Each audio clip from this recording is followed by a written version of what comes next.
Morning प्यारे student. आज हमारा क्वेश्चन है 12th क्लास के लिए बहुत वेरी इंपॉर्टेंट क्वेश्चन होगा। विषय है हमारा भाई अर्थशास्त्र। क्या विषय है दोस्तों? अर्थशास्त्र विषय। बहुत वेरी इंपॉर्टेंट क्वेश्चन कराऊंगा जो कि बोर्ड एग्जाम में इंटरमीडिएट परीक्षा में कई बार पूछा जा चुका है। तो प्यारे छात्रों, क्वेश्चन है हमारा बाजार की परिभाषा दीजिए। बहुत ध्यान से देखना है। बाजार की परिभाषा दीजिए, बाजार के विभिन्न प्रकार बताइए या बाजार के वर्गीकरण कीजिए, बाजार को वर्गीकृत कीजिए। तो क्वेश्चन कराने से पहले मैं आपको एक निवेदन करता हूं आपसे दोस्तों, अगर आप हमारे चैनल पर नए हैं हमारा वीडियो लाइक करें और चैनल हमारा सब्सक्राइब करें, क्योंकि हमारा चैनल नया है दोस्तों, और बेल आइकन प्रेस करें जिससे कि नेक्स्ट वीडियो आपको एजुकेशन का मिलता रहे। चलो हम चलते हैं। तो इसका आंसर क्या रहेगा? सबसे पहले मैं बाजार की परिभाषा आपको बताता हूं। साधारण बोलचाल की भाषा में बाजार शब्द से अभिप्राय किसी ऐसे स्थान विशेष से है जहां किसी वस्तु या वस्तुओं के क्रेता, खरीदने वाला व विक्रेता, विक्रेता को बोलते हैं बेचने वाला, क्रेता को खरीदने वाला, विक्रेता को बेचने वाला, ध्यान से देखना है, एकत्र होते हैं तथा वस्तुओं का क्रय, क्रय मतलब वस्तुओं को खरीदते हैं और विक्रय वस्तुओं को बेचते हैं। परंतु अर्थशास्त्र में बहुत ध्यान से देखना है, ये तो साधारण शब्दों में हुआ, परंतु अर्थशास्त्र में बाजार शब्द से अभिप्राय उस समस्त क्षेत्र से है जहां तक किसी वस्तु के क्रेता विक्रेता फैले होते हैं तथा उनमें स्वतंत्र प्रतियोगिता होती है, जिसके कारण वस्तु के मूल्य में एक रूपता पाई जाती है। तो ये भाई इसका परिभाषा हो गई बाजार की। आप समझ गए होंगे, मुझे बहुत उम्मीद है आपसे कि बाजार की परिभाषा आपने समझ लिया होगा। तो अब हम आपको पढ़ाते हैं बाजार का वर्गीकरण या बाजार के विभिन्न प्रकार। तो भाई दोस्तों, बाजार का वर्गीकरण हम इस तरीके से करते हैं। नंबर 1 पॉइंट है क्षेत्र की दृष्टि से, नंबर 2 पॉइंट है समय की दृष्टि से, नंबर 3 बिक्री की दृष्टि से, नंबर 4 प्रतियोगिता की दृष्टि से, नंबर 5 वैधानिकता की दृष्टि से। इन 6 पॉइंट में आज मैं आपको 2 पॉइंट पढ़ाऊंगा। नेक्स्ट पॉइंट मैं अगली वीडियो में पढ़ाऊंगा, क्योंकि वीडियो बहुत लंबा हो जाएगा और टाइम बहुत कम है मेरे पास, इसीलिए मैं आपको इसके 2 पॉइंट बताने जा रहा हूं। वीडियो बहुत ध्यान से देखना है प्यारे दोस्तों, क्षेत्र की दृष्टि से, समय की दृष्टि से। तो पहला पॉइंट हमारा है क्षेत्र की दृष्टि से। क्षेत्र की दृष्टि से बाजार या मार्केट के वर्गीकरण का आधार यह होता है कि किसी वस्तु विशेष के क्रेता, खरीदने वाला या विक्रेता, बेचने वाला कितने क्षेत्र में फैले हुए हैं। इस दृष्टिकोण से बाजार 4 प्रकार का होता है। तो क्षेत्र की दृष्टि से बाजार कितने प्रकार का होता है? 4 प्रकार का होता है। नंबर 1 स्थानीय बाजार। जब किसी वस्तु की मांग स्थानीय होती है अथवा उसके क्रेता और विक्रेता किसी स्थान विशेष तक ही सीमित होते हैं, तब उस वस्तु का बाजार स्थानीय होता है। प्रत्यय भारी एवं कम मूल्य वाली वस्तुओं तथा कम मूल्य वाली वस्तुओं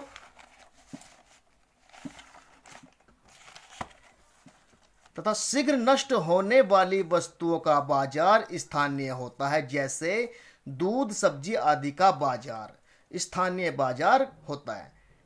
परिवहन के विकास एवं वस्तुओं को सुरक्षित रखने के लिए साधनों के विकास के कारण अब स्थानीय बाजार वाली वस्तुओं का बाजार छोटे छोटे विकसित बाजार धीरे धीरे, छोटे छोटे नहीं दोस्तों सॉरी, धीरे धीरे विकसित होकर प्रादेशिक बाजार का स्थान लेता जा रहा है।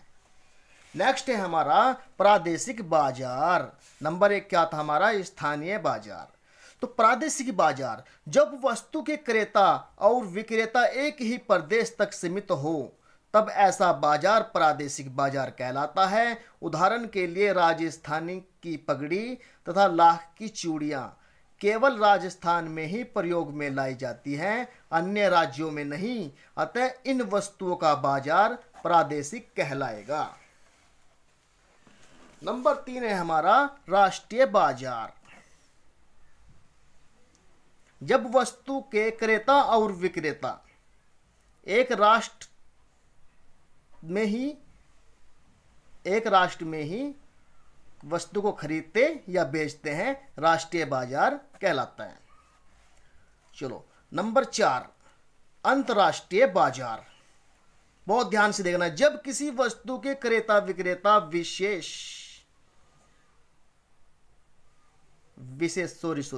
विक्रेता विश्व के विभिन्न राष्ट्रों से वस्तुओं का क्रय विक्रय करते हैं। जब किसी वस्तु की मांग देश विदेश में हो तो उस वस्तु का बाजार अंतर्राष्ट्रीय बाजार कहलाता है। जैसे सोना चांदी चाय गेहूं आदि का बाजार क्या कहलाएगा? अंतर्राष्ट्रीय बाजार।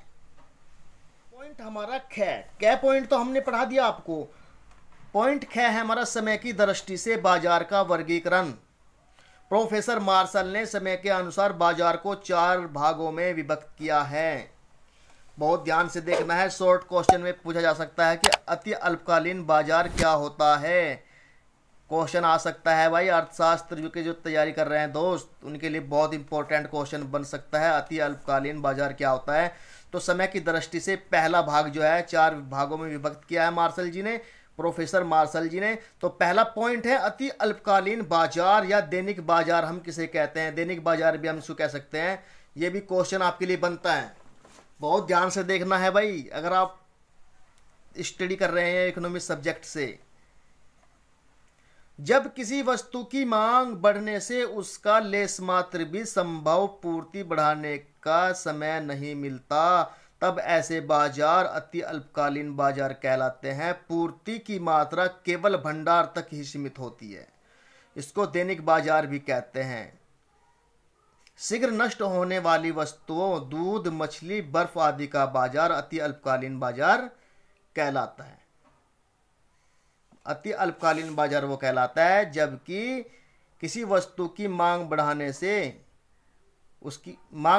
किसी वस्तु की मांग बढ़ने से उसकी पूर्ति बढ़ाने का उत्पादक को समय नहीं मिलता, बिल्कुल भी समय बहुत कम होता है, टाइम की कमी होती है, तो उसे हम कहते हैं अति अल्पकालीन बाजार। जैसे दूध मछली बर्फ आदि का बाजार अति अल्पकालीन बाजार कहलाता है। बहुत ध्यान से देखना है।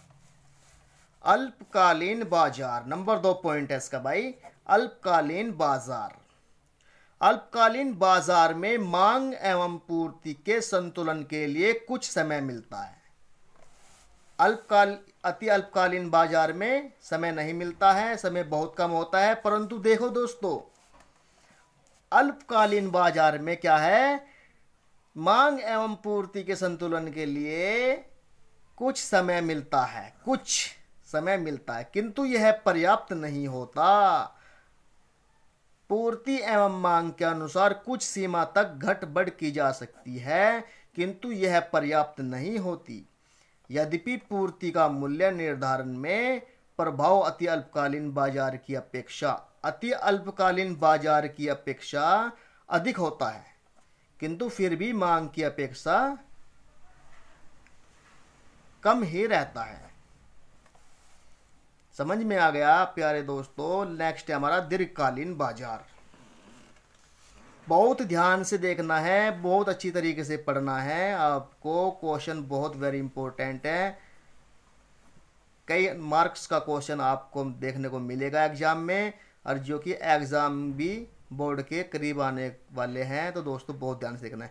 जब किसी वस्तु का बाजार कई वर्षों के लंबे समय के लिए होता है तो उसे दीर्घकालीन बाजार कहते हैं। दीर्घकालीन बाजार में वस्तुओं की मांग में होने वाली वृद्धि इतने समय तक रहती है को बढ़ाकर मांग के बराबर करना संभव होता है। यह हमारा दीर्घकालीन बाजार। लास्ट पॉइंट बचा है अति दीर्घकालीन बाजार। बहुत ध्यान से देखना है, बहुत अच्छी तरीके से आपको पढ़ाऊंगा। बहुत वेरी इंपॉर्टेंट क्वेश्चन है, शॉर्ट क्वेश्चन के रूप में भी एग्जाम में देखने को मिल सकता है। अति दीर्घकालीन बाजार किसे कहते हैं, या अति दीर्घकालीन बाजार से आप क्या समझते हैं, इसका वर्णन कीजिए। ऐसे भी आ सकता है। तो अति दीर्घकालीन बाजार, अति दीर्घकालीन बाजार में उत्पादकों को पूर्ति बढ़ाने के लिए इतना लंबा समय मिल जाता है कि उत्पादक विधि तथा व्यवसाय की आंतरिक व्यवस्था में क्रांतिकारी परिवर्तन किए जा सकते हैं। ऐसे बाजार में पूर्ति को स्थायी रूप से मांग के बराबर किया जा सकता है। दोबारा पढ़ाऊंगा, ध्यान से देखना है। ऐसे बाजार में पूर्ति को स्थायी रूप से मांग के बराबर किया जा सकता है। इस बाजार में समय की अवधि इतनी अधिक होती है कि उत्पादक उपभोक्ता के स्वभाव, रुचि, फैशन आदि के अनुरूप उत्पादन कर सकता है। इसके लिए नए नए उद्योग स्थापित किए जा सकते हैं तथा उत्पादन में वृद्धि की जा सकती है। तो दोस्तों, वीडियो पूरा हो चुका है। मुझे बहुत उम्मीद है कि प्यारे छात्रों, आपकी समझ में क्वेश्चन आ गया होगा। तो आप हमें कमेंट करना है कि आपको वीडियो कैसा लगा। Good bye.